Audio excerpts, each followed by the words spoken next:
Now you start to walk through this countryside, and you look very closely at your map, and you look to the left and you look to the right, and every single detail in the landscape is accurately represented in the map.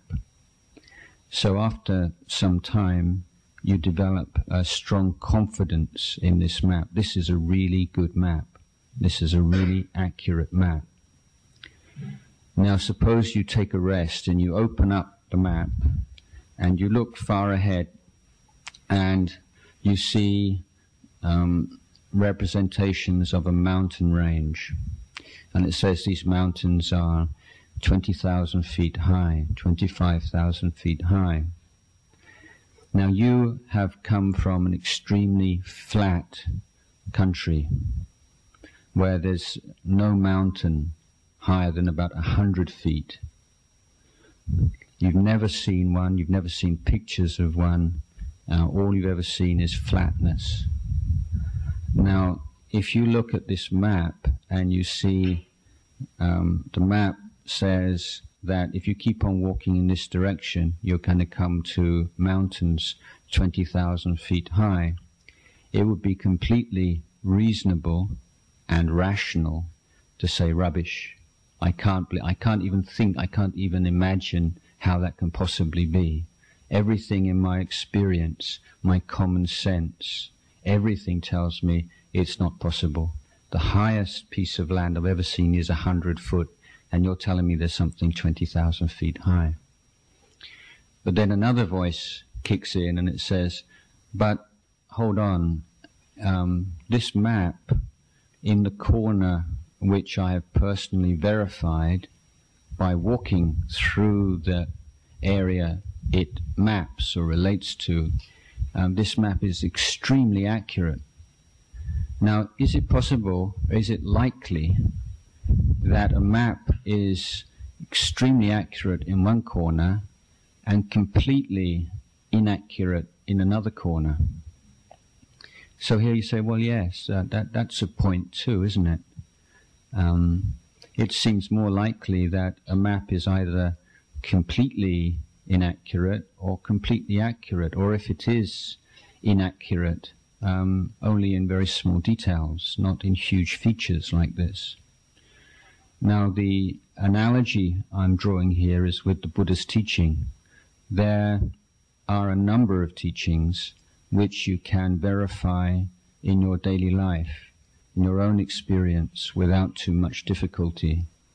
When you look at the Buddhist teachings, you read the Buddhist teachings, and you just have this real sense of acceptance. Yes, this is accurate. This is true. This accurately represents what my experience of life as a human being is all about. So when you come to teachings about other realms, heaven realms, hell realms, past lives, future lives, which you don't have the capacity, at least as yet, to personally verify. One part of you says it's ridiculous, it's just so utterly unlike anything I've ever experienced. It doesn't seem that it could be true. It's just some kind of story. But then the other voice kicks in and says, well, everything that the Buddha has taught me from his own experience so far has been correct. Is it likely that this whole area of the teachings is completely inaccurate? And I think it's reasonable to say, well, it's unlikely. So you take that humble position that, yes, you don't know. That's where you start off with. You know what you know, and you know what you don't know. You don't have to pretend to know things you don't know. If you can take on the teaching of rebirth, but you take it on humbly accepting, yes, I don't really know, but I choose to believe it because, and you have reasons for that belief. And this is how you care for the truth. You don't say that something must be true because you believe it. You know, this is often the case with people with very strong religious beliefs, isn't it? They say, this is true, and you say, it says here in this book. And you say, well, how do you know it's true? Because it's in a book.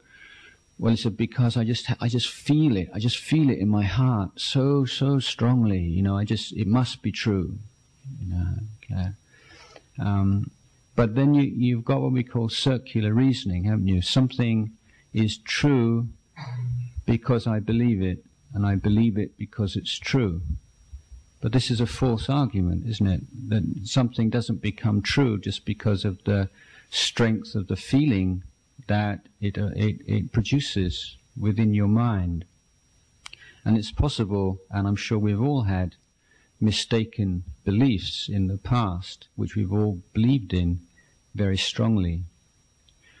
So in Buddhism we say, be very careful when you refer to the truth, and always make a clear distinction between what you believe but as yet have not verified, and what you have verified as a direct experience. And this is the way to